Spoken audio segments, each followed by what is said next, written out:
now we have it.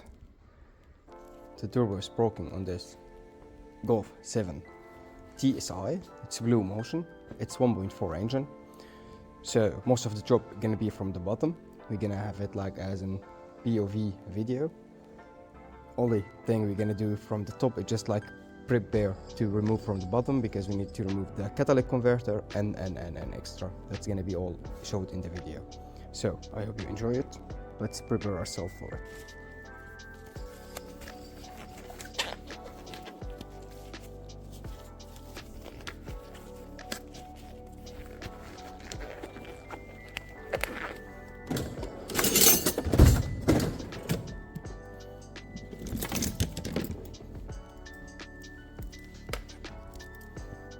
Actually, that's one of my most lovely tool at the shop, because it makes my life easier.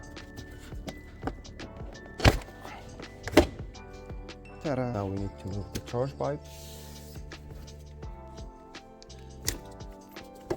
First from here, it's a bit cricked, and then the other side. I really love this.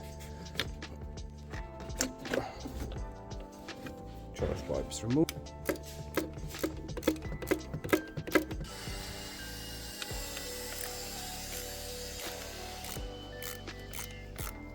So just don't take the risk.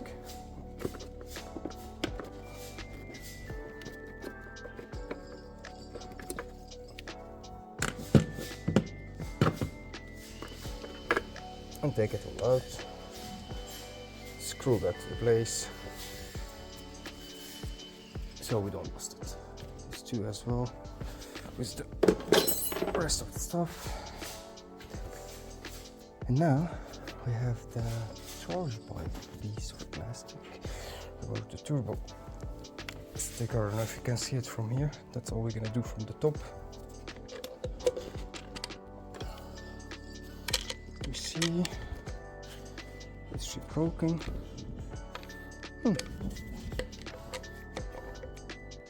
No, she's fine.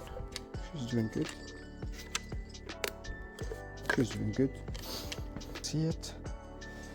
This bolt needs to be removed, and this one as well, the oxygen sensor, just 2 bolts. So we have more free room to remove the turbo.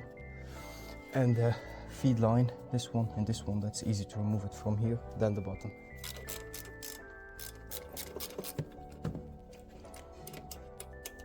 There's a torque here underneath that hold these lines. I'm gonna remove it, torque 30, and then remove the feed lines from the oil.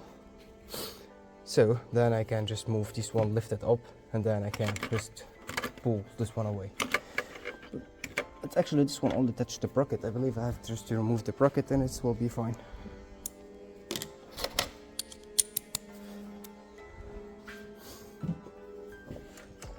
Exactly, that's the only room we need. Just a tiny millimeter. So now I need to remove the oxygen sensor. At the bottom one, I can keep it. Just there. Now I need to remove this line and this one. So because I can see it from here, these two.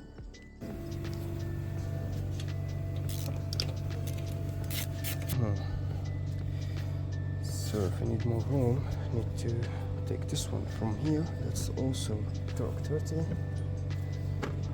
I can gain a bit more room with the lines. These two are done.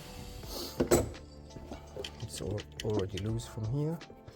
So now all I have to remove that 13 from the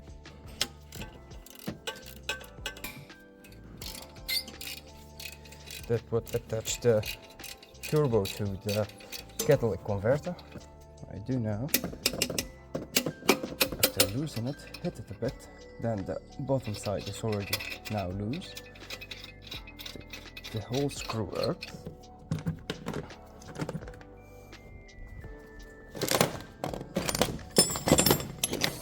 That bolt here, it's from the top, we put it at the top.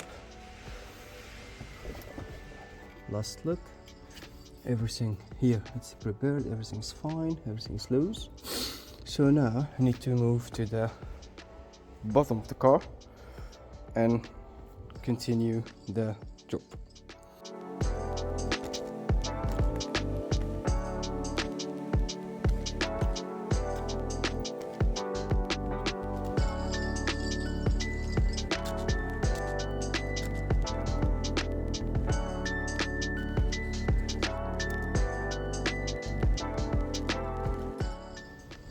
So now I'm there for it, guys. Just need to remove, as I said, the bracket of the turbo itself. So let's keep going step by step to see how far it's gonna go.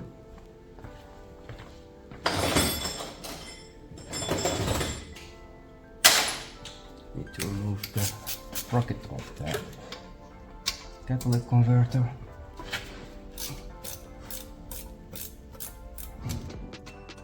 So now the catalytic converter loose.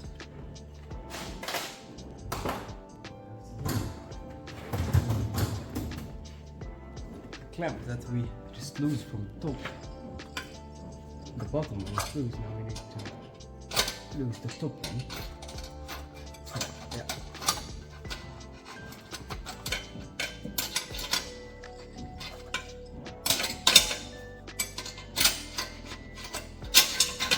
Okay, now the clamp is out as well. Need to make sure that nothing supports the catalytic converter now. Yeah, the catalytic converter is totally loose. Drop some lighting too. What I have to take loose now. Let me zoom it in. So, if you see these 4 bolts, you just need to take these 4 bolts from the turbo and that return oil line, the big one, and that tiny small one in behind, that is actually behind this plastic sheet, need to come out as well. And then I can just pull the turbo from the top. I think that's the easiest scenario to do it.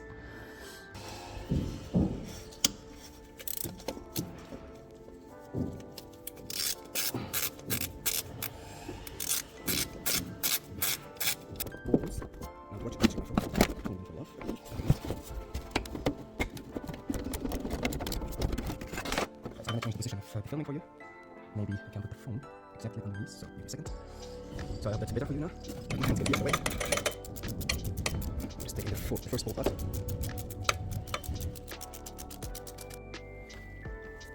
Now we're back at the top of the car.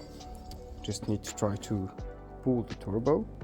I believe we can just pull it now because everything is just loose out of the car. Let me face the camera better for you guys and see how far we can go. As much as I'm trying to face the camera is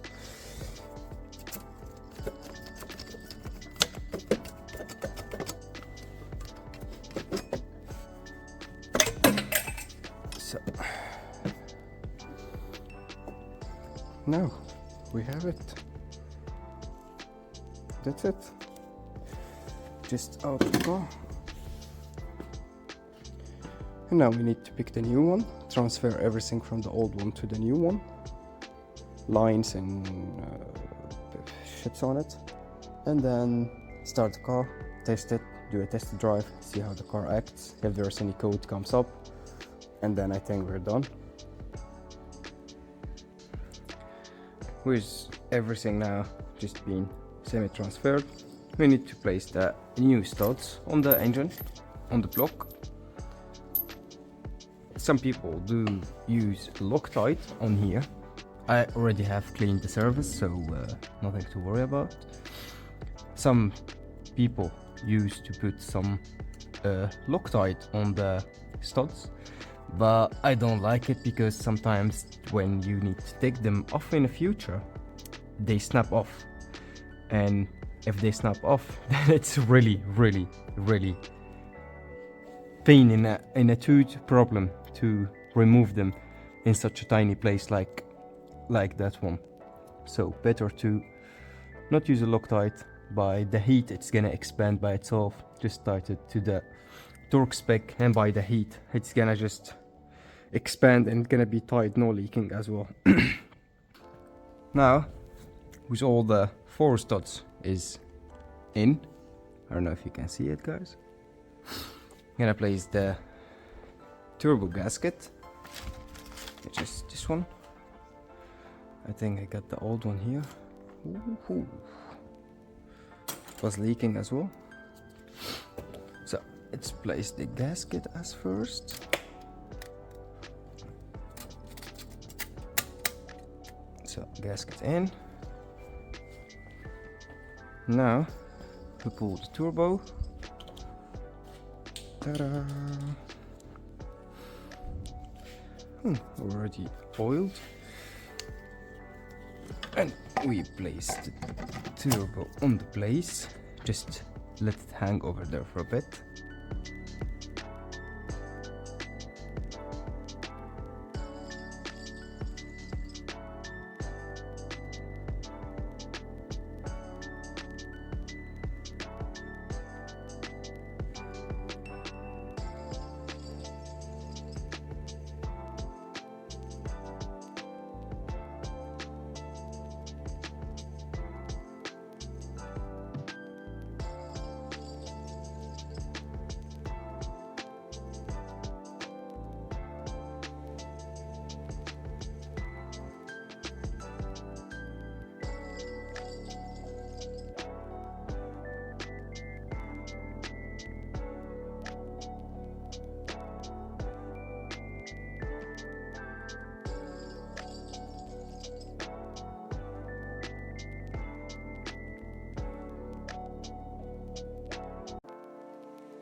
Now I just loosed all the way down from the bottom, place the gasket, and try to place it from the top first now.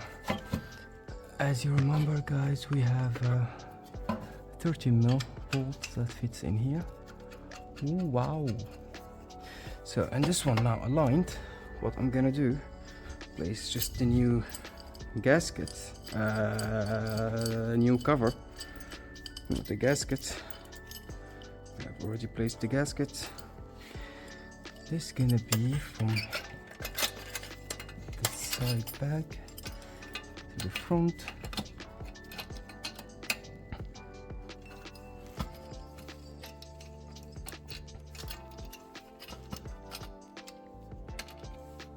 So.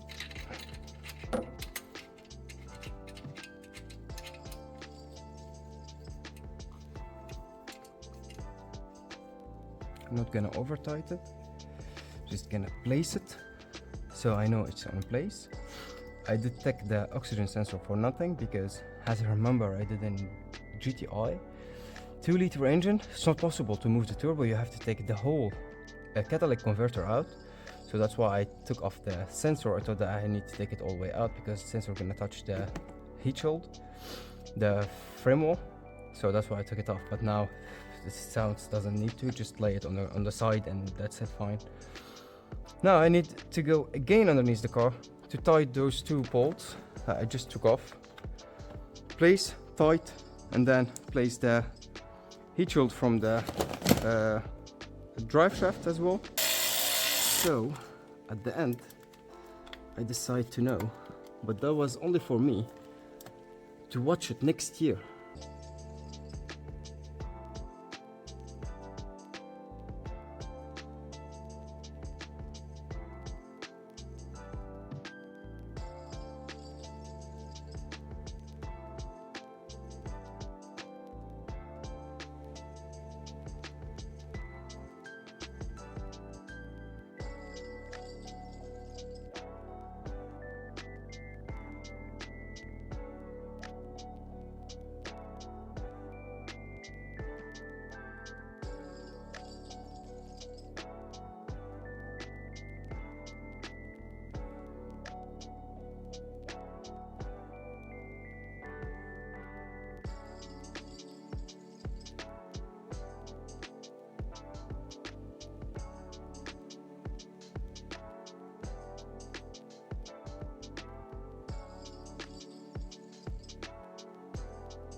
go to VCDS.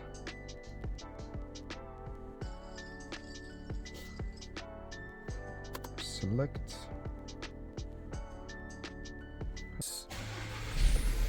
Start the car.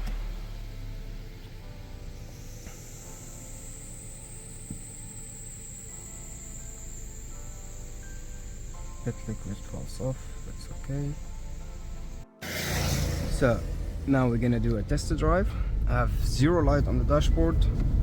Close the window for some air sounds.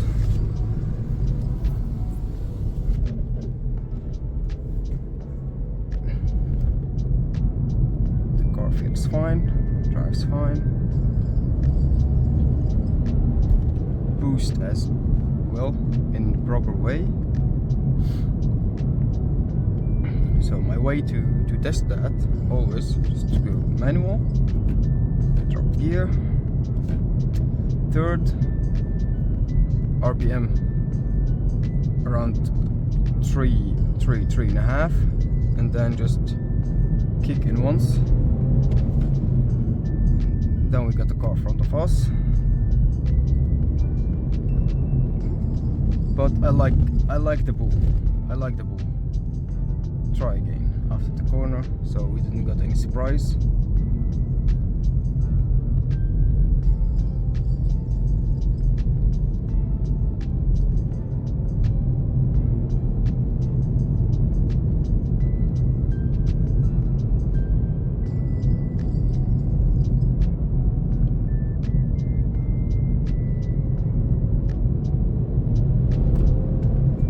Wheel spin. Wow. Wow, impressed. So now we got our chance to check the car. So we're on first gear, start stop off. We go to the car settings really quick. Well, what is that? Please, man. Bullshit. So go on a first gear. We lock at 3000 RPM to boost a bit, and then in once pull.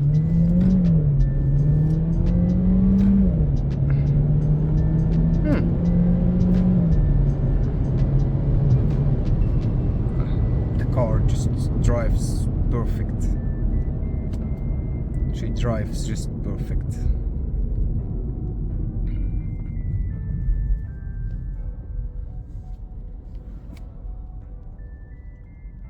So is that done? We go again to the shop, lift the car, inspect underneath the car. If there is any leak, any kind of leaking, any leakage underneath the car, to make sure that everything is fine, everything's okay, then we can go on for the next step.